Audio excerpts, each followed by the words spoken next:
Jean-Pierre Farandou, bonjour. Bonjour. Vous êtes directeur de SNCF Proximité, c'est-à-dire notamment les TER. Alors il y a quelques semaines, on sentait une grande fierté de la SNCF sur ce challenge.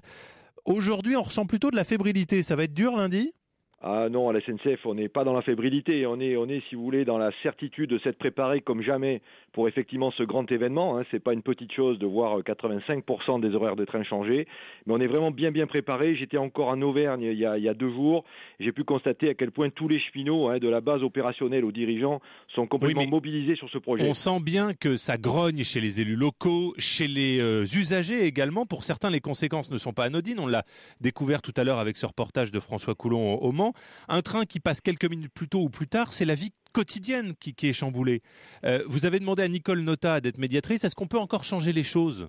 Alors je crois que la concertation, on l'a fait depuis le début à la SNCF. Quand on change les horaires, on peut chambouler la vie des gens. Un travail énorme de concertation a été réalisé, 5000 réunions déjà tenues. On continue à discuter, pas plus tard que cet après-midi.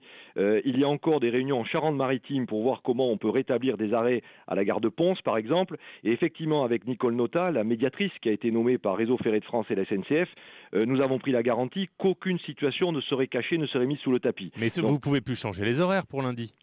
On peut encore ajuster peut-être par-ci par-là encore quelques petites choses. C'est pas complètement impossible. Il y a aussi la question des capacités aussi qui est importante.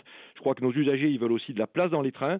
Donc tout ça va se faire en continu. Donc vous pouvez rajouter des trains. Rajouter des trains, c'est peut-être difficile, mais ajuster les horaires, c'est encore possible. Et en plus, on a pris l'engagement de continuer à travailler en continu. Donc au fur et à mesure. Donc là, ce que vous nous dites, c'est qu'on peut encore espérer pour lundi. On peut espérer des petits ajustements. Et on y travaille à fond. Je redonne cet exemple de la Charente-Maritime. Le travail se poursuit sous l'égide de Madame la préfète de Charente-Maritime cet après-midi. Et les choses continuent. Et elles vont continuer parce que nous, ce qu'on souhaite, c'est pouvoir écouter tout le monde, comprendre les besoins et s'ajuster. Et pour les autres, ce sera aux entreprises, aux établissements scolaires de s'adapter aux nouveaux horaires finalement. Tout le monde doit s'adapter. Je pense que tout le monde doit s'ajuster pour essayer de satisfaire au mieux les usagers. On sait que les transports collectifs sont absolument indispensables à la vie des gens. De notre côté, nous adaptons au maximum, nous recherchons toutes les solutions, qu'elles soient ferroviaires ou qu'elles soient d'ailleurs autocars. Mais quand c'est plus compliqué, est-ce que vous allez baisser le prix des abonnements par exemple ? Je pense que la première priorité, c'est d'abord de trouver des solutions concrètes aux besoins de déplacement des gens. Ces solutions, elles peuvent être ferroviaires, elles peuvent être aussi en transport collectif. Je pense qu'on peut en trouver dans beaucoup d'endroits. On y travaille. Je rappelle que nous avons une vingtaine de situations difficiles. L'intervention d'ailleurs de Madame Notat a déjà permis de régler 2 ou 3 cas, ce qui est pas si mal. On continue à travailler. Donc moi, j'ai bon espoir que dans les jours et dans les semaines qui viennent, on arrive vraiment à trouver des solutions pour l'ensemble de nos usagers. Je voudrais dire aussi que ce service, ce sont des bonnes choses. On voit toujours ce qui ne va pas, c'est classique pour les trains.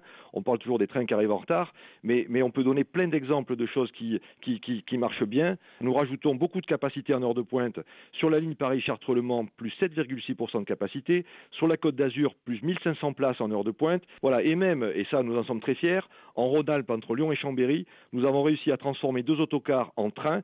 Voilà, donc il y a beaucoup de bonnes nouvelles autour de ce changement de service. Voilà, il n'y a pas que des mauvaises nouvelles, et sur les mauvaises nouvelles, je peux vous garantir que nous travaillons pour trouver des solutions. Merci beaucoup en tout cas Jean-Pierre Farandou, vous représentez donc la direction des TER à la SNCF et vous réagissez au Standard d'Europe 1, on vous écoute dans quelques instants. Il y a également